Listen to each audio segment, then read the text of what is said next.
hayo waa catarkan caraftiisa inaba caadi maahan magaciisa waxa la yiraahdaa cherry blossom kaliya inuu catar yahay maahan waliba waxa u sii dheer inuu catarkan yahay alxarameyn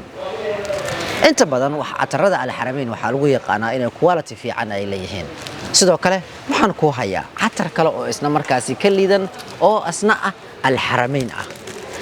catarada alxarameyn waa catar markaasi udug iyo caraf leh hadda waxaan gacanta ku hayo waa daana asagana waa catar kale oo markaasi alxarameyn ah catar kaliya ma ahane xitaa waxaan ku hayaa barfuun brand ah yani waa brandada ugu waaweyn adduunka waxa la yiraahdaa YSL waa barfuun inaba caadi ahayn waxa sidoo kale kuugu sii daraya waxaan ku hayaa Giorgio Armani asna waa barfuun kale oo brand weyn ah hadaba carafta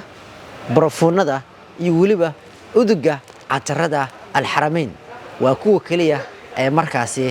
carfin kara goobtaada shaqada gurigaaga iyo waliba meel kasta aad joogto waxaadna ka helaysaa dhammaan xarumaha kala duwan ee Xayaat Market